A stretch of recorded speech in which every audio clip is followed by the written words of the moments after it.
and all is still go as we monitor our status for it. Good luck and Godspeed. Have you ever had a premonition, a feeling that something dreadful was about to happen? No, Mother, I have not been drinking. Do you happen to have a pair of birds that are just friendly? We all go a little mad sometimes. I have to go back into the past once more, just once more. This is HitchPod, a podcast counting down the 20 best movies of the wonderful 20th century director Alfred Hitchcock. In this podcast, we rewatch a Hitchcock movie and then we talk about it. I'm Dan Lipke and I'm coming out of the shower to half-heartedly propose marriage. And I'm Kat Jones and I'm hiding a broken statue in a desk drawer because this time around we're rewatching the 13th best Hitchcock movie. That's as voted on by our listeners, and that movie is Rebecca from 1940. Yeah, so 1940 though. What happened? Yeah, well, 1940 was a year when Robin, Batman's trusty sidekick, made his spectacular debut in Detective Comics number 38. So Was Batman on his own before that? Batman was on his own. He was a loner. He was a lone vigilante. And then Robin, I think he was described as the spectacular comic book find of 1940. He burst out of the pages of the magazine and ready to go. And has continued to disappoint ever since. Exactly, yes. I love how this is what you lead with. The most important event of 1940. Yep. Of course, the Second World War was in its early stages. Not as important as Robin the Boy Wonder. German and British pilots battled in the largest sustained bombing campaign of the war. That was the Battle of Britain. The Battle of Britain also went on. That was the largest secondary aspect. The largest campaign to that point. To that point, yes. We also had the US Billboard charts had Tommy Dorsey, top of the pops. He spent 12 weeks at the top with I'll Never Smile Again. I love Tommy Dorsey. Yes. And also, I do love Howard Florey. I've benefited from his discoveries. He's a professor of pathology at Oxford University. And in that year, he tested penicillin on mice and humans, sort of opening the path to antibiotics where it had been stagnant in the petri dish since 1928. Yes. Yeah, good work, Dr. Florey. Also, on a scientific kind of mode, we had plutonium, which was a key component in the creation of nuclear weapons. It was first created at UC Berkeley in December of 1940, but researchers kept this hush-hush till after the war because they didn't want the enemy forces to find out about it. So, and if you would like to watch a movie about that, feel free. Go see Oppenheimer. Now, the most popular book was How Green Was My Valley. Yes. That was by Richard Llewellyn. Also, cartoon cat and mouse team Tom and Jerry appeared for the first time, so good for them. And, of course, 1940 also saw the release of Rebecca. Rebecca, yes. And you're about to recap this one, right? Yes, let's do a quick recap of Rebecca. Of course, we have another podcast where we talk about Rebecca, and you can go away and listen to that. It was from several years ago. Yes, but it's out from behind the paywall at the moment, so you can listen to that. Yes, so the story begins by introducing us to a nameless woman portrayed by Joan Fontaine, and she serves as a personal assistant to the wealthy and demanding Edith Van Hopper in Monte Carlo. You get the impression that they travel around the world. Anyway, they both encounter Maxim de Winter, and he's played by Laurence Olivier, and in particular, the nameless woman encounters him on a cliff. Yes. He appears to be contemplating jumping off, and Yes. Their initial interaction is not really that pleasant. I think Maxim yells at her and just treats her dismissively, and then he leaves. Yep. But anyway, over that time, despite that rocky start, she and Maxim fall in love because they skipped tennis lessons. Yep. And Van Hopper plans to return to New York. So Maxim offers a somewhat lackluster proposal, which the nameless woman gratefully accepts Yes. in order to give herself a name. And what is that name? That name is Mrs De Winter, and Yes. Maxim takes this new wife to his grand English country house, Mandalay, which is famous, and there she encounters the estate staff in their dozens and dozens, Thousands possibly of them. hundreds. Yep. Notably, the imposing housekeeper, Mrs Danvers, and she's portrayed by Judith Anderson. And Mrs Danvers constantly compares the new Mrs De Winter to Rebecca, Maxim's first wife. She died under mysterious circumstances. Well, she was drowned in her boat, and it becomes evident that Danvers was in love with or had an intense and unsettling admiration for Rebecca, bordering on obsession. Yes. And during a beach walk, the new Mrs Winter encounters a cabin, and that has a collection of Rebecca's belongings creepily in there, maintained by a very peculiar, slightly simple man. And this discovery infuriates Maxim. He's got a short fuse. He's got a very short fuse. And he reacts with anger and secrecy. Yes. And so they're attempting to salvage their pretty terrible relationship. Mrs. De Winter decides to host a ball, as you do, a costume party, and she wants to carve out her identity within the Mandalay confines, but her plans are thwarted because Mrs. Danvers, the evil Mrs. Danvers, manipulates her into wearing a costume precisely the same as that Rebecca had worn the previous year. Obviously, just before she died. Yep. Anyway, she arrives at the ball in the costume, and Maxim is much more infuriated with her. And once again. Anyway, they seem to be their marriage seems to be on the rocks, but suddenly a ship appears on the rocks off the coast. And the plot moves into a different area because during the shipwreck's aftermath, they find a submerged boat. It's Rebecca's boat, and it contains the remains of Rebecca. Which is not what we we thought she'd been case. discovered and buried, but no, she was in the boat. So Maxim now confesses to Mrs. De Winter that he inadvertently caused Rebecca's death. We don't know whether we believe him or not, but an act of accidental fury driven by his underlying hatred for her. Yes. He doesn't love her after all, which the new Mrs. De Winter had been worried about all this time. But unfortunately for Maxim, there is an inquest. The discovery of Rebecca's body is investigated, and he's in a precarious situation now, particularly when one of Rebecca's previous suitors, Favel, attempts to blackmail Maxim with a note Rebecca wrote. Yep. And the boat builder says that it was sabotage or suicide. Anyway, Maxim doesn't back down. This prompts a confrontation with the police and a bit of a side journey, a bit of a quest, a road trip, if you like, to Rebecca's doctor. And the doctor reveals a shocking twist. Rebecca wasn't pregnant, as she'd claimed. She was suffering from cancer, terminal cancer. And that revelation was enough to get Maxim off the hook because suicide was now the most likely outcome. Yep. Anyway, he returns to Mandalay triumphant for getting away with it all. But as he arrives, he sees the estate is engulfed in flames. Mrs. Danvers has lit a match. Yep. And the place is burnt to the ground with Mrs. Danvers in it. And anyway, Mrs. De Winter and the staff escape with very little tension, I might say. They escape unharmed. And that is the end of the movie. Yeah, so that's the recap of the movie. And it's pretty broadly a recap of the book as well. And we'll talk about that a little bit more throughout this podcast. It seemed to be a gamble. There weren't any walls, just a lot of... Man was walking around with a large pair Darlington sleeping tablets. The proven drowsiness of somebody telling you about their boring dreams. Man was hiding behind a tall chimney, and he had a small... Just then, the proprietor came in and accused him of cheating. Up 7 of clubs. Here we are. I always like to do 3 jokes and a limerick when we do these second looks at these movies. I struggled a bit with the jokes and the limerick for this one, but we'll give it a crack. So it's a kind of humorless story in a lot of ways. Yeah. Anyway, so here's my first one. Last night I dreamt I went to Mandalay again. It seemed to me I stood by the iron gate leading to the drive, and for a while I could not enter, for the way was barred to me. Also, I was wearing no clothes and was running late for my final exam. Yeah, that would have been a better start to the movie and the book. Yes. All right, that's a typical dream sequence. Are we giving that a thumbs up? I think so. Okay, a lukewarm thumbs up. Yeah. As lukewarm as the marriage proposal that Maxim gave to the nameless woman. Yep. All right, well, let's see how the second joke goes then. What did Mrs. Danvers say when the second Mrs. De Winter asked about the quality of the underwear that Rebecca got from the convent? I don't know. What did she say? She said, "None better." Oh no! You're getting a definite thumbs down for that one. A thumbs down. I thought I might get a thumbs down for that one. So. No, I'm afraid that sort of thing ceased to amuse me years ago. So that could be an ongoing clip for any of the dud jokes that don't work. Yeah, so I know the second joke. It wasn't as good as the first one. Everybody's still talking about the first one, how it's like the best joke they've ever seen.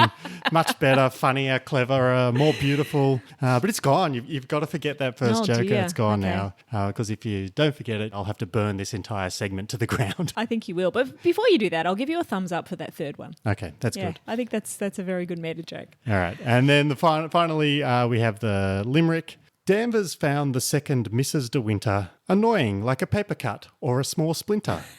A woman who's nameless? How utterly shameless. Burned down Mandalay, no court would convict her. Oh, that's pretty good. It's okay. I thought you were going to try and rhyme with Rebecca, which would have been also pretty difficult. Rebecca was too much of a challenge. I think De Winter was just as hard. It was. That's why Convictor.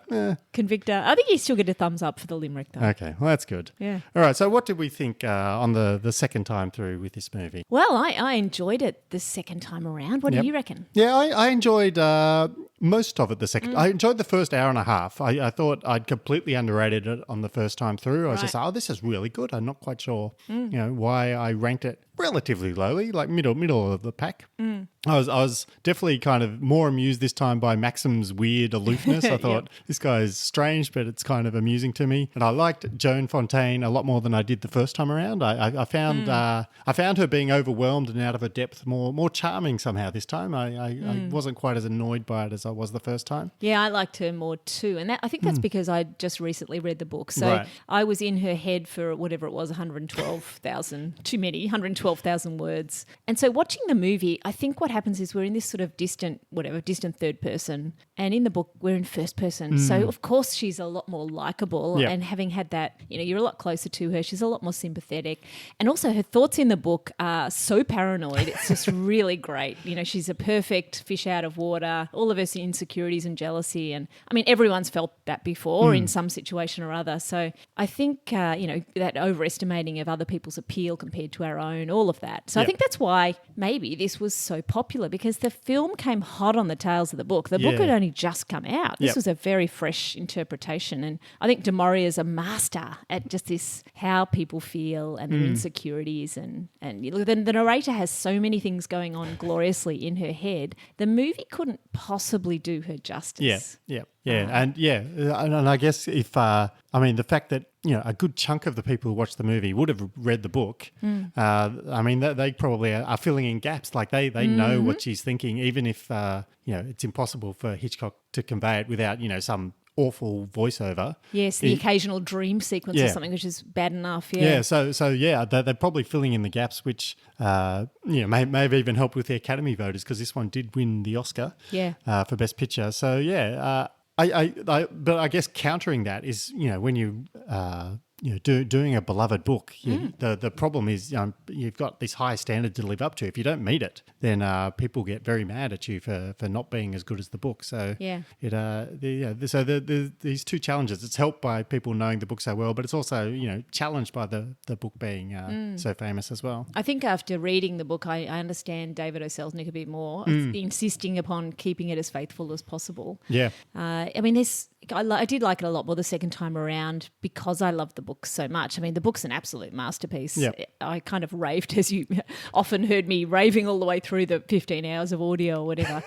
But I really love how she's such an unreliable narrator. I'm not sure you see so much of that in the movie. Yeah, you just get Joan Fontaine looking confused and overwhelmed. Yeah, and that's I'm right. not quite sure where I am or what I'm supposed to be doing. Whereas in the book, her thoughts are constantly assuming everyone loves Rebecca. She interprets every single thing that happens with this love of Rebecca, and with hindsight those actions and words show that they didn't, so it's very cleverly done. And as with all unreliable narrator pieces, we've just watched The Sixth Sense. The book and the movie are both almost better the second time around. I think a lot of people might enjoy this better the second time around, or if you read the book, the movie is better. I've started the book. I'm plugging my way through it now, but you burned through it. You were far quicker than I was. I really love unreliable narrators. I think it probably did impact the Oscars as well. So, everyone would have read it in the previous 2 years, and, that may have been, we could have gone either way, but because it was a good interpretation, I think that people probably assumed there was more in it than there really was. And people do, like, if you do a good adaptation of a beloved book, then people are absolutely delighted. I mean, The Lord of the Rings won a zillion Oscars as well because it did such a fantastic translation of this beloved, impossible to adapt book. Yeah, people want to see their heroes up on the screen. Yeah. There's also not much Hitchcock in here, I realise, now having read the book. It's all du Maurier. I mean, it's all the funny lines, mostly at the start, were all hers. Yep. They weren't invented by Hitch, which I might have thought originally. I love this aspect of the book. Just small elements of humour throughout, but especially at the start. I mean, not enough humour, but I could still see opportunities for improving the plot a little bit better. Like, for example, at the end, wouldn't it have been better to have Rebecca in the house when the fire started? Yeah, that would have... At least added to the tension. You get Maxim running in trying to save her, and Yeah, maybe that was a bit cliched. Maybe. But anyway, the book had her in the car, not Frank. So she was in the car in the book. Spoiler, because you haven't got to the end of it. But anyway, you know the ending. Not as much tension as there. But the book was wonderful. That sort of metaphor for Rebecca having her own name and her own personality, and the second Mrs. DeWinter having no status and no name, was just incredibly effective. It was really clever. And I think this was du Maurier's most famous book. There were not a lot of books about women and their insecurities. I mean, it's women's fiction without really being a romance. It's women making the best of it. Yep. Both Rebecca and the second one, they were both kind of making the best of it. Okay. Yeah, sounds good. I guess my big question then, with you being well ahead of me, having read the book, is the inquest as boring in the book as it is in the movie? Because that's the point where the movie starts to lose me. Everything up to then, I find it really entertaining and intriguing. Yeah. Once we get into the inquest, I'm like, oh God, let's wrap this up, guys. Yeah, it is just as bad in the book. And I don't think it's the inquest itself. Right. So I've had a bit of a reflection on this. Why is that second half a bit flat? And I think it's not really second. It's like the last quarter. It's the last quarter, but it feels like It does feel like half the movie goes forever. I think it's just because the disclosure of the murder happens too early. I think it's a pacing problem. It would have been better to be deeper in the inquest process before he admits to the second wife, oh, actually, it was my fault. Yep. Far more interesting for us to continue to speculate about it all and whether he loved Rebecca and he was in the inquest reacting certain ways because he loved her. The boat builder revelations, all of that could have come before the bombshell from Maxim. It was too early. We found out that it was like someone revealing the key too early, because the whole book and the whole movie is all about her insecurities, and her insecurities vanish. So it stops the story dead. Yep. The story is not about Rebecca. The story is about the second Mrs. De Winter's insurities. Yep. So I think that's we the may reason. delve further into that precise moment a little bit later. But before we get there, let's go to perhaps the most famous scene and ask whether it's overrated, shall we? Yeah, let's do So that. what is the most famous scene in this movie, do you think? Well, I think the most famous scene, and I'm not sure why it is the opening scene. Yeah. The voiceover The at the voiceover start. that I mocked with my joke a little bit Yeah, earlier. and it deserves mocking. Last night I dreamt I went to Mandalay again, and it's like, oh my God. Yep. I mean, everyone's probably heard it before they watched the movie. It shouldn't have been in the movie. I mean, it was a terrible start to a movie. Really Not bad. a great start to the book either. No. I started reading that. I was like, oh God, is it all this? Is it all just this endless description of this sequence? And it's like, all right, I'll skip the first chapter. I'll just skim the first chapter. I mean, starting with a dream. It was definitely overrated in the book as well. Yep. It's famous. It's a famous, quoted often. New authors copy it, and it kills their books.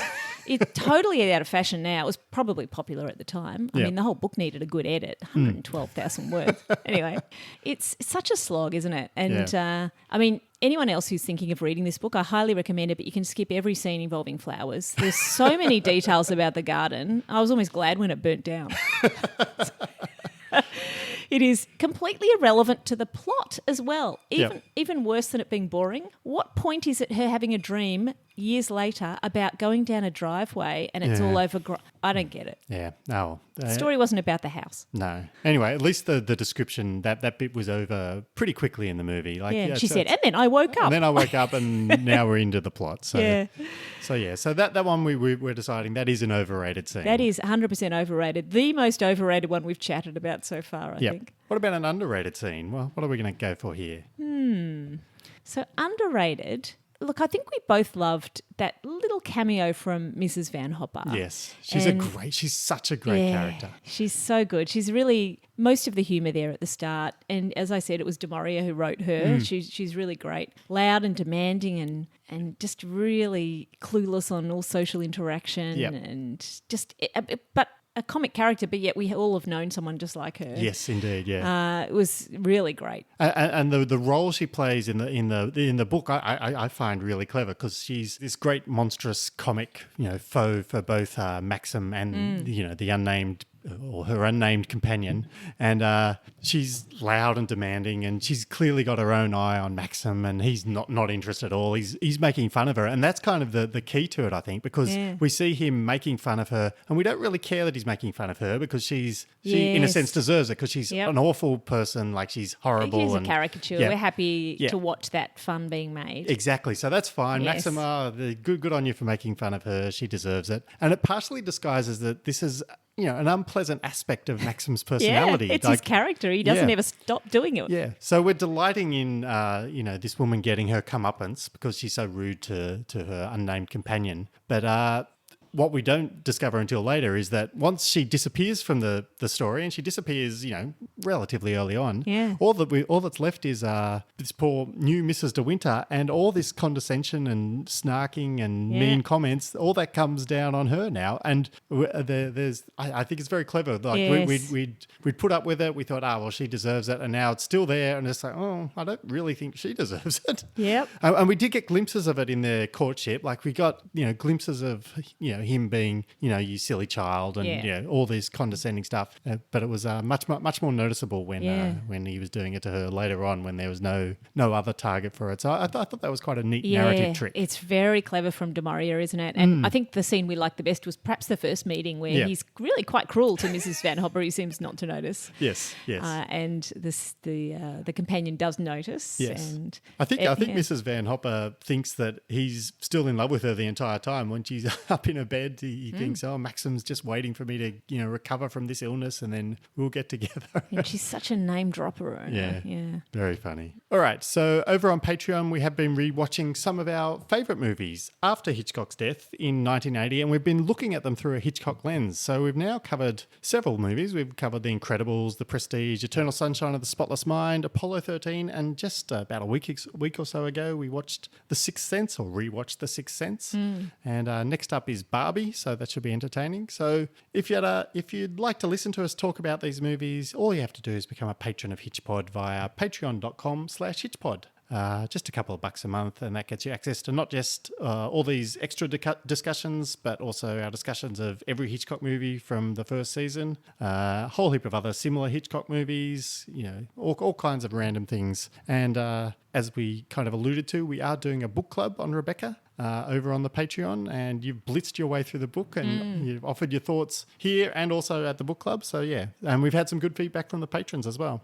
So you can join in that discussion if you become a patron. So just $2 a month, patreon.com/HitchPod. And if someone new signs up, Dan might even finish the book. I might. It's, I finished the previous one. I finished To Catch a Thief and had thoughts on that one. So yes. I'll get through this one. Got a little bit of time yet. Yeah, the book club is fun. Yeah. So, and it will become even more fun as we get further up the rankings as well. Yes. So we'll actually talk a little bit about our listeners' rewatch thoughts. A lot of you listening out there went and had another watch of this movie, or maybe you watched it for the first time. Yes. And it came up 13th in the voting. But what was the highest ranking? So it was first. Someone voted it first. Yep. It's someone's favourite. I was going to say it'd be top 5. Yeah. Yep. It's the lowest ranking anybody gave. It was 24th, which I think was pretty much similar to our rankings. It might have been you. I imagine it's a polarising movie. Yeah, for sure. About 80% of people had it in their top 20, so it was a very popular movie. About a quarter, 26%, had it in the top 10. And just like last month with To Catch a Thief, there was no difference between the patrons and the non-patrons. Everybody pretty much had it ranked as 13th, regardless. That would suggest that all of our non-patrons probably should just become patrons. Exactly. Might as well join in. May as well. Yep. Anyway, and what about the Twitter polls? You ran some Twitter polls, didn't you? I did run some Twitter polls. X-polls. X-polls, yes, to gauge some opinions on the movie. So I asked everybody who their favourite male character was. And that was Frank Crawley, right? It wasn't, no. It was Maxim, got 58%. Oh, my goodness, Maxim. And Favell got 33%. So there you go. They're the two favourite characters. Yep. No one voted for Giles? No. Oh, well, no, I think Giles did get some votes, but not enough to crack the top 2. Right. Favourite female character? Rebecca. No, it wasn't Rebecca. Oh, Rebecca's my favourite character. Yes, I saw you putting that down as a possibility. Or possibly Mrs. Danvers. The second Mrs. De Winter, 55%. Really? Mrs. Danvers, 45%. I thought Mrs. Danvers would run away with this. I think she's a far better character than Mrs. De Winter. Interesting. Question number 3 was, does your house have a name? 90% of people said no, and 10% of people said only on formal occasions. So that's very good. Last question was, what would you be most tempted to hide in a desk drawer? The number one answer was snacks for later, 67%, with people having spare pens and broken statues tied at 17% apiece. I don't have broken statues in my desk drawer. I have a very small desk drawer, modern day desk, and there's only a few items of stationery really needed when you have a laptop. So no paper in there. I had Band-Aids, refills for my pens, and some sugar-free gum. So there you go. Not quite snacks for later. And we did get somebody replying on Twitter just before we started recording, because we did ask what your favourite scene might be. And Congo Bill Fold says, less a scene, more that the moral of the story is don't F your cousin or you'll get cancer. So there we go. Good insight there. Oh, that's good. That's a thumbs up on that one. Yes. Do we get any other feedback about the movie? I don't know if we can really top that one. We do have some questions, though, from the patrons, and most of the questions came through on the book club chat. So one of our favourite patrons, Norman Bates, he asks us, please tell us what you thought of all the cricket references. Ah, yes. There were a lot of cricket. So there were lots of cricket references. There's only one in the movie. There were a lot more in the book, I think. There's one every couple of pages in the book. Okay. Maybe not. Maybe every 50,000 words. there were maybe 4 or 5 cricket references, but just when you thought it was a token, it came back, and they would. So I think in the movie there's a panic about England are in trouble again, which I think the first time we recorded this we said, well, that sounds pretty right. I think that's an evergreen topic. So yeah. Yes. Yeah, it was good. I think the effect of the cricket match chat was to make Maxim more unlikable. So I think he tells the second Mrs De Winter frequently to go read about various cricket matches she clearly has no interest in. Yeah. And this was in the book. So I really do think that was the impact it was supposed to have. Right. At the start, actually, there was a flashback at the start where you see the second Mrs De Winter with her partner somewhere else. This is post burning. Oh, okay. Right at the start. And she has to sort of pander to the feelings of her husband and read cricket articles to her husband rather than the social papers, because it might be more of a reminder of Mandalay or whatever. So at the start they're reading cricket articles too. You probably haven't even got to that bit yet. That might have been 20,000 words in. I'm saying it's at the start. Anyway, look, the book is worth it, even though I'm saying it's very, very long. I have another question here from Freddie. He asks on Patreon in the book club chat, somehow we root for Maxim. How does du Maurier make us do that? Make us want him to get away with it despite his awful actions? I mean, Hitchcock does this all the time. He certainly, Hitchcock does this all the time. I don't know how du Maurier does it. Hitchcock did it with bloody Norman Bates. So this is a reason why Hitchcock loved this book too, right? Yeah. So it was a complicated protagonist, shades of black and white, mostly black. It is very clever how we want him to get away with it. I think it's for Mrs De Winter, the second Mrs De Winter. She's so keen on it, on him getting away with it, that we want him to get away with it. Is it? I guess that makes sense. I was going to say, is it because he's funny and entertaining? He's not. Is he funnier in the book? He's got moments of humour in this one, but it's mostly, as we mentioned earlier, like this kind of cruel humour. This kind of he's pretty much the same. Yeah, he's pretty humorless for most of it. I mean, there are some jokes at other people's expense, and the other thing is, maybe we're supposed to be sympathetic because we're supposed to believe that Rebecca is a terrible, terrible woman. And I think that probably doesn't hold up anymore in modern times. Yeah, right. Yes. So maybe it did back then. Maybe it was just the ends justify the means. Because her awfulness, according to the book and the movie, is essentially that, she cheated on him. She basically, slipped away into this. She just seduced him because she wanted to be wealthy. That's the extent of her awfulness. Yeah, that's right. And I've got a few more notes about that later on in the podcast as well, about how there's a bit of a double standard there. More than a bit. Yeah. So Freddie has another comment. He says, the genius of the book is how Rebecca haunts every page while never appearing physically. And this is so true. And it's even more so in the book than the movie, because she's constantly thinking about Rebecca. Yes. We don't see this in the movie so much. Every page does have a mention of, maybe not every page, but there's a lot of mentions of Rebecca in her thoughts at all times. She's misinterpreting things and seeing those R's everywhere, those monograms everywhere. So that is really a genius of the book. Yep. Yeah, it's very good. So having rewatched it, you originally had it 22nd. I originally had it 19th. Any changes to where you might rank this one? I mean, we don't have our finalised rankings, but would you generally bump it up or down? You're suggesting maybe up? I think it's going higher for me, but we'll have to wait and see because I ranked it just above Lifeboat last time. Yep. And the same this time. I still Right. prefer Young and Innocent to this movie. Okay, so you've got it. Your rewatching rankings are To Catch a Thief, Young and Innocent, And then Rebecca. and then Lifeboat. That's right. Yeah, I'm almost exactly the same. I'm To Catch a Thief, Young and Innocent, Rebecca, then Frenzy. So there you go. So yeah, I think I would bump it a little bit higher as well, but not much because that inquest stuff is. It really drags the whole thing down. I would definitely go a lot higher if that last quarter of the movie was somehow truncated, and we may get into some ideas for truncating That's it a little right. bit later. We shall fix it later. Yes. We're going to do a deep dive into a scene now, aren't we? Yes. This is the one where Maxim reveals how he really felt about Rebecca. It's no use. It's too late. We can't lose each other now. We must be together always. No secrets, no shadows. We may only have a few days, a few hours. Maxim, why didn't you tell me before? Yeah, you did sometimes, but you never seemed close enough. How could we be close when I knew you were always thinking of Rebecca? How could I even ask you to love me when I knew you loved Rebecca still? What are you talking about? What do you mean? Whenever you touched me, I knew you were comparing me with Rebecca. Whenever you looked at me or spoke to me or walked with me in the garden, I knew you were thinking, this I did with Rebecca, and this, and this. Oh, it's true, isn't it? You thought I loved Rebecca? You thought that? I hated her. A dramatic musical sting. And then it fades out from there, and the scene goes on with, all the backstory of their relationship. And There was a drum roll too, you Yeah. thought.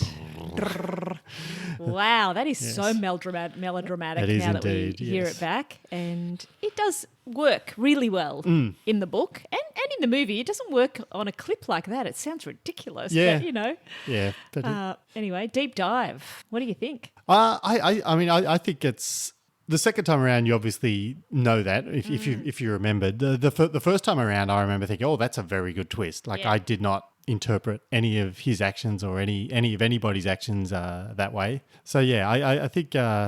I think that's a great twist. It's a great twist, and as I said, I wish it had come a bit later, but it is a wonderful twist. Yeah, and I also like as that scene progresses. So we don't play too many hours of audio here, but as that scene progresses, he's describing the accident that occurred or his version of the accident that occurred, and Hitchcock is like panning around the interior of the cottage, basically reenacting it, but without anyone there. He's just showing where everything took place. She stumbled, he sat down on the couch, all this kind of thing. Yeah. And so that's very clever too. It's kind of this haunting element in the way the camera's working. It was a great tracking shot. Yeah, we can't see the ghost of Rebecca because we can't see dead people, but it is easy to imagine her being there. Yeah, and originally in the book that wasn't disclosed in the cottage, but it's much better there. So that's a big improvement. Hitchcock putting that scene in the cottage allows him to do those shots as well. The scene is even better in the book, and I think it's great because she is so surprised by it. She's totally taken aback and she can't believe it. And so is the watcher or the reader because there's nothing leading up to it at all. Yeah, it's really good. Not at all. I mean, I can imagine how well it must work in the book. But if you've been in her head for however many tens of thousands of words, that's right. Assuming this to be the case, it's even more spectacular. So the reason it is so good in the book too is she's such a great unreliable narrator. She's misinterpreted everyone's words and actions.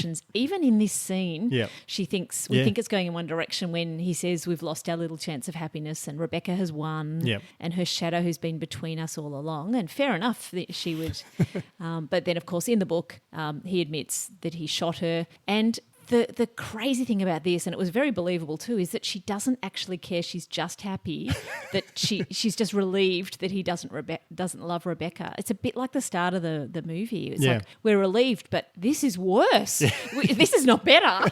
Like, we're really relieved about it. It was insanely effective. Such a dramatic response, so morally questionable, so believable after being in her head. It was almost like she killed Rebecca. Yes. That's it sounds like she clearly wanted to get rid of anything to do with Rebecca. Well, she would have. I mean, she was totally on his side instantly. She was certainly very happy about it. She wasn't even thinking about the murder. She was just completely happy that he didn't love her. It was so frightening to read that and see that. And as I mentioned, with the benefit of a 21st century gender equity lens, Du Maurier might have written it differently. Was there anything wrong with Rebecca? And this is what we touched on before. It's such a double standard. You know, if women don't behave like a piece of property, I mean, men purchased women in those days. Yeah. They were supposed to behave, have babies, and create an heir and then they would earn their keep, and they would get things bought for them because they weren't allowed to have their own money. I mean, Rebecca was punished for being independent. She did, in the book it's even more clear, she ran the household. She did what she was supposed to. She ran his house for him. She was really good at that. She was really talented at that, and all the social stuff they had to do. And so I think it's a really interesting, and I'll talk more about what I think a modern equivalent might be later when we start to do how would Hitchcock do it now. But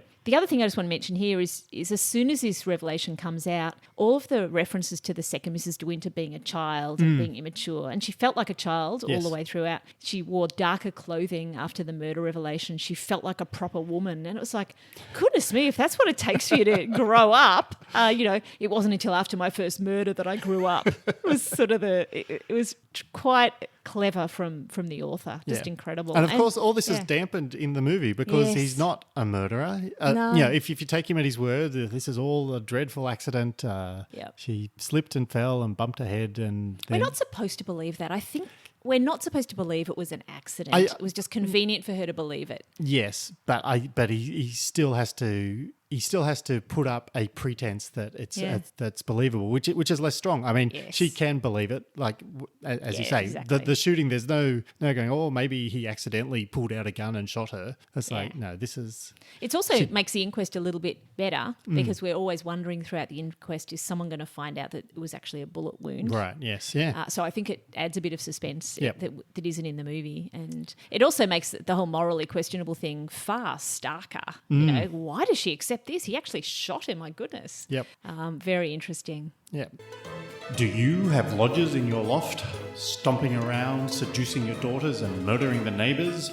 Then you need Lodger Be Gone, an ultrasonic pest repellent solution to your unwanted lodger problems. Lodger Be Gone.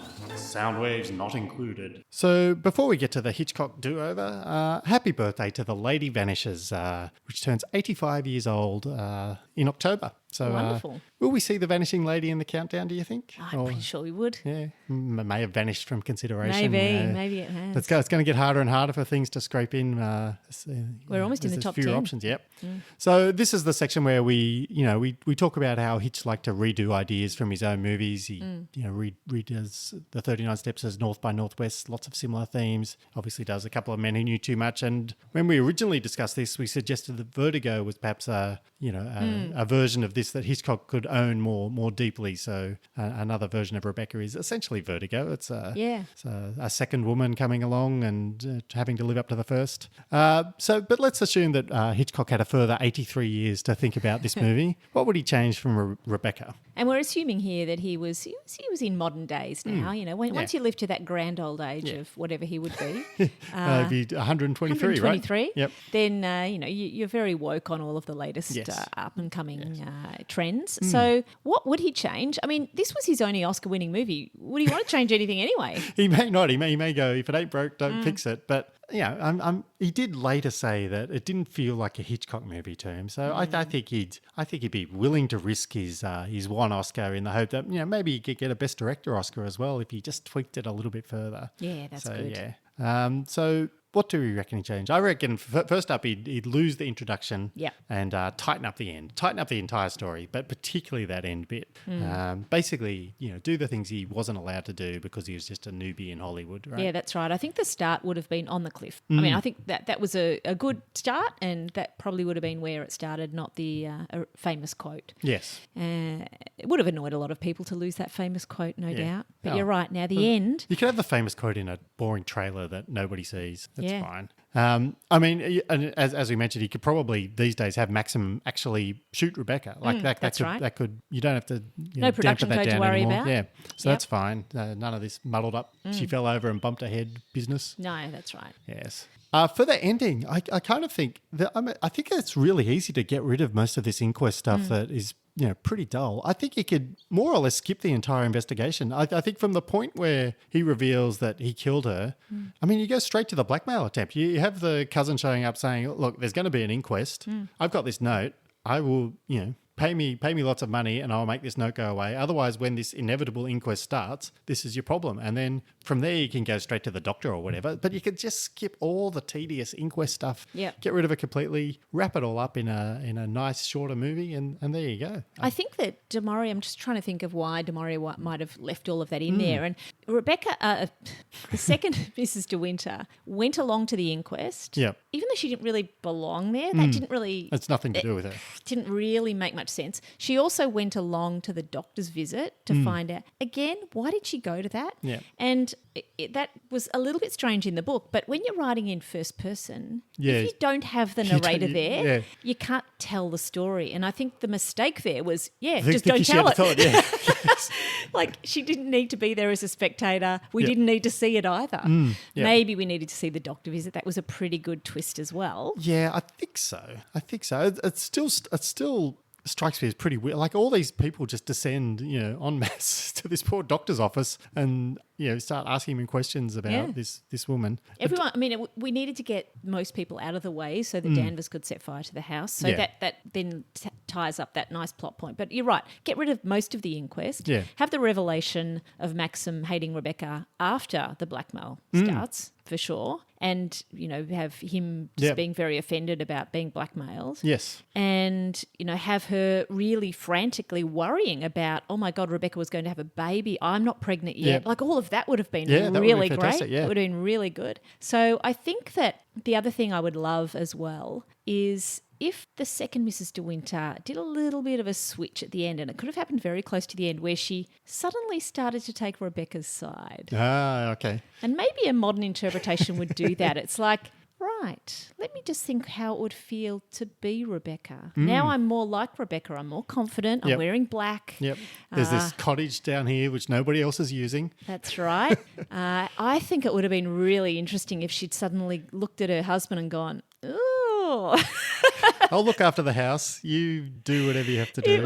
I think it would have been great if she'd suddenly almost taken Danvers' place in that worshipping Rebecca. Not quite worshipping her, but a lot more following sympathetic. her footsteps. Yeah, a full circle. It would have been a much better character arc. That's true, yeah. For the second Mrs. De Winter. Especially if she thought to hide the bullets at the point that she came up Yeah. with that. I'm going to go one better than Rebecca here. I'm going to make sure Yeah. this gun doesn't work. Let's get all the guns, put them in the safe. Yeah. So I think that would be really good. And in the book, it's a bit of a flashback from the life where they're still a couple, but they're not that happy. Right. That flashback was totally taken out of the movie. Yeah. But I did wonder about whether keeping that intro scene where there's an older couple flashing back might have been better if it was a bit ambiguous. Like, who is she now in Europe with? Is it the assistant, not Maxim? Yeah. Did Max, because it was actually a massive spoiler at the start of the book because it felt like she's just there with Maxim. They both get through this. Like, there's no peril for Maxim in the court case because we've already seen them sitting together having coffee in France at the very start. Yes. And so I did wonder, though, did she end up with Maxim? Or now in hindsight, was she sitting there with someone else? But anyway, it would have been a better ending if she'd ended up with Frank. Realise Maxim's terrible. Which one's Frank again? The the office manager or his best mate. Yep. The one he went in the car with to the doctors and everything else. Realised Maxim was terrible and sympathise with Rebecca. And anyway, I'm not sure Hitchcock would have done that, but I think that would have been a better way of ending that. Yes. All right. Well, for this new version that we're contemplating, I guess the next question is, which modern actors would Hitchcock cast in the parts if it's being done now? So I think someone like when I'm looking at the second Mrs De Winter, this nameless companion, so I'm thinking of someone like Lily James. So she's an English actress, and she was in Baby Driver and Yesterday and the Mamma Mia sequel, Mamma Mia, Here We Go Again. I think she'd be good as the second Mrs De Winter because she's got this nice blend of being very pretty but not ridiculously Hollywood beautiful. Yes. And she's also kind of got the kind of bland energy that bland may be a bit harsh, but anyway, she's got the similar energy that I think would she'd fit in well to the second Mrs. De Winter role. Yeah, she needs to be plain and then look more beautiful somehow after the murder revelation. Yes, yeah. Okay, then. So for Danvers, I've been thinking about an older woman, someone probably around 60. I mean, she needs to look older too, which is harder these days. But someone with intensity and very good acting chops to be able to get through that role. So what about Kristen Scott Thomas? Mm-hmm. She was nominated for an Oscar for The English Patient. Yep. Years ago. Yep. She won a BAFTA for 4 Weddings and a Funeral. So she's still going strong. So I think she's probably in her 60s by now. She'd be good. Yep. I guess for Maxim, we want this handsome, boring kind of actor. So, someone who's good looking but kind of otherwise pretty dull, but also has the ability to be unpleasant with perhaps a bit of a temper. I feel like this is every male Hollywood actor. I think so. Yeah. Well, I was thinking specifically of the guy who played the Winklevoss twins in The Social Network. So kind of these handsome, two handsome people, but it was just one actor. Right. So that was Armie Hammer. So we can't actually use Armie, unfortunately, because he has been cancelled because he is unpleasant in real life, apparently. So he would have been really great. Because, he would have been perfect for. So, but otherwise, that's a pretty good cast, I think, that we've come up with here. Yeah. Yeah. So good, in fact, that it was exactly who was cast for the 2020 remake for Rebecca. So there we go. And this is a Netflix version? I'm sure it's the Netflix version, but it's a remake anyway. What about Rebecca? Rebecca doesn't matter. What about Florence Pugh for Rebecca? Now that was the lead actress that ChatGPT suggested, wasn't it? Yes, ChatGPT suggested Florence Pugh for the second Mrs. De Winter. So did you say pick a modern actor for a Hitchcock main role that Cat Jones would pick? Yes, I did. That's exactly what I did. Is that the command you put in? Yep, and it said I only have information up to 2019, but based on that information, Cat Jones would pick Florence Pugh. Yeah, and subsequently also. Yes. All right, excellent. That's our cast there. Yes. All right, so how would we do a sequel to this movie?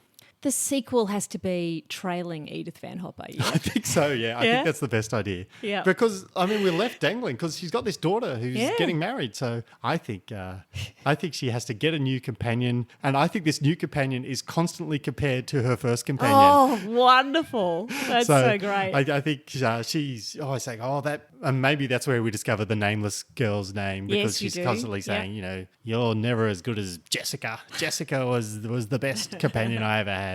So this big broad comedy with daughter Van Hopper fighting with her mother all the time, and this and there's some idiot fiance in there, and he wants to keep the peace. He wants daughter and mother to get along, and he's trying to keep them all happy. And they're all living in a house together. Yeah, I think so. Over in preparing for this wedding, and then I think he ends up falling in love with this new companion, and the second companion, and they just leave the Van Hoppers behind to squabble, and they go off. And they run off to Monte Carlo for a honeymoon. Exactly. Yeah. Yeah. What a great sequel. I think that's a very good sequel. What are we going to call it? Rebecca 2? Yeah. Jessica. Yeah. No, you're just going to call it Jessica. Yeah. Rebecca 2, Jessica. Yeah. Wonderful. I really want to find out that the second Mrs. De Winter was also called Rebecca. Yeah. That'd be a good twist. It would be a very good twist. Yeah. What about a prequel? Yeah. I mean, the obvious answer is Rebecca is right there, right? So you've got the character of Rebecca. Couldn't be anything else. The cat's out of the bag. We know Rebecca's not as perfect as everybody at Mandalay would have us believe. Yes. So I think it'd be fun to go back and see her, conniving and scheming and running rings around silly old Maxim. Yes. And getting everything done. We know how quickly he gets married. Yeah. I mean, he didn't learn his lesson, did he? No. He clearly married Rebecca barely knowing her just because he wanted to get her into bed. And then the second one, he's same thing. He jumps out of a shower, discovers that she's about to go, oh, well, I better marry her then. Incredible. Yeah. If you, at least towel yourself off before you propose to somebody. That's right. We could go right back to childhood because Mrs. Danvers looked after Rebecca as a child, apparently. Yep. That's why they were so close. Yeah. So Mrs. Danvers is helping scheme and she getting to power as well. Excellent. Now, just on Mrs. Danvers too, in the book she's supposed to be tall and a bit imposing and so on. She was 4'10". Really? Judith Anderson. Yeah, apparently she was Bloody hell. really That's short. very little. So she must have been, the skirts always came all the way to the ground. Yeah. She must have been wearing, I mean, maybe they were all a bit short, but she didn't come across that short, so cleverly done by Hitchcock. But imagine casting someone that short in the role of Mrs. Danvers. She must have just been a remarkable actor to get that role. She was terrifying. Yeah. All right, so the 8-part TV show spin-off, what minor character could get their own show? I had a thought for this one because I'm intrigued by the woman who Maxim originally identified as Rebecca in the morgue. Right. Because she clearly Is this going to be a police procedural? Well, maybe. I'm thinking of a police procedure which kind of becomes sci-fi at some point. Okay. Because, right. I mean, she looks enough like Rebecca for it to be at least plausible that Yeah. Maxim would identify her. Yep. I was thinking that maybe Mrs. Danvers had a whole heap of Rebecca clones and she'd been fantastic. raising them all since childhood. Oh my God, And she this is petrifying. and she was trying to work out which one of them is going to get me, into a mansion where I can live and... Oh, they were all in different mansions, married to different people. Well, she was trying to guide them all, so she was working with them all, and Yeah. Rebecca just happened to be the one that got her there. Yeah. And then she thought, well, now I've got to get rid of all these other ones. So she's off, Oh my God. killing off all the other clones of Rebecca so that it's not discovered. And one of them happened to be in the morgue, and that's the one Maxim identifies. This is spectacular. We really should send all these pictures along to It's all someone over. and see. Well, the screenwriters' strike is over, so we can do that now. Yeah, that's fantastic. Yeah, so that's my idea for a spin-off miniseries. Yeah, well, we certainly did have some strange identities of Rebecca pretending she was Mrs. Danvers when she went to the doctor. Yeah, that's true, So yeah. maybe they all thought their names were Mrs. Danvers. All these baby clone Danvers. Wowee. Okay, wonderful. Now I'm really quite scared about that. But we do have some other suggestions for what to watch if you love Rebecca. Yes. You will also love, presumably, Jane Eyre. Very similar storyline. A mousy governess who softens the heart of her employer and discovers he's hiding a terrible secret. Yes. So the one that the website recommended was the 2011 version. That's starring Mia Wasikowska and Michael Fassbender. Mm-hmm. The other movie that it recommended was My Cousin Rachel from 1952, which stars Olivia de Havilland and Richard Burton. And this one's a young man plots revenge against the woman he believed murdered his cousin. But his plans are shaken when he comes face to face with the enigmatic beauty. Oh, it's always a downer, isn't it? When Yeah. the woman who murders your cousin is actually beautiful. Yeah, Can't do control anything. yourself. Can't do anything about it at that point. Yeah. So that's an older one there. And there's one more that it nominated. And that's Before I Go to Sleep. And I've seen this movie from 2014. Yep. Nicole Kidman and Colin Firth. A woman wakes up every day remembering nothing as a result of a traumatic accident in her past. And one day, a new terrifying truth emerges and forces her to question everyone around her. That sounds a bit spooky as well. Yes, of course, Nicole Kidman, very much an acquired taste, similar to Tom Cruise. And some people cannot watch any movies with her in it. Yes. And if it's Nicole Kidman and Tom Cruise, then it's a real problem. It is a real problem. There's only a couple of such movies, Only a couple I of believe, those. yeah. Anyway, Colin Firth is an absolute delight. And of course, if you don't like Rebecca, Yep. then probably shouldn't watch either of those movies. And you should perhaps instead watch what our next movie is going to be. And we've got a bit of a pickle for this one, right? Yeah, indeed, because usually we do a face-off between whatever Hitchcock failed to get an Oscar for and the Oscar-winning movie of that year. But of course, the best movie of 1940, according to the Oscars, was Rebecca. Yeah, so we're a little bit screwed here. So we decided that we'd go completely the other way. So instead of choosing the Oscar-winning movie, which we've already watched, we decided to choose one that was popular, but never in Oscar contention, and compare that one to Rebecca instead. And the one that we went for was 1940's His Girl Friday, starring Mr. Cary Grant, who some of you may know. And We just deliberately picked one with Cary Grant We because did, it's indeed. just a delight. yes. So we'll go through all the major categories next time. We'll see Best Picture, Best Director, Best Actor, Best Actress, and we'll see if His Girl Friday was robbed. We're usually seeing if Hitchcock's movie was robbed. This time we'll see if Cary's movie was robbed. But until then, I'm Dan Libke wearing the wrong outfit to a costume party. And I'm Kat Jones. I'm willing to use blackmail to ensure I never have to work again. Thank you for listening to HitchPod. Please come and talk to us on Twitter at HitchPod Tweets or on Facebook by searching for HitchPod. And you can also email us directly at feedback@hitchpodonline.com. And if you want more Hitchcock content, please consider becoming a HitchPod supporter. Just go to patreon.com/HitchPod. And for as little as $2 a month, you can get access to our Season 1 coverage of every single Hitchcock movie, as well as bonus episodes on Hitchcock-esque movies. Invitations also to watch live rewatches and much, much more. Don't mind my saying so, but why don't you do something about your hair? Why don't you have it cut or sweep it back behind your ears? Oh, no, that's worse.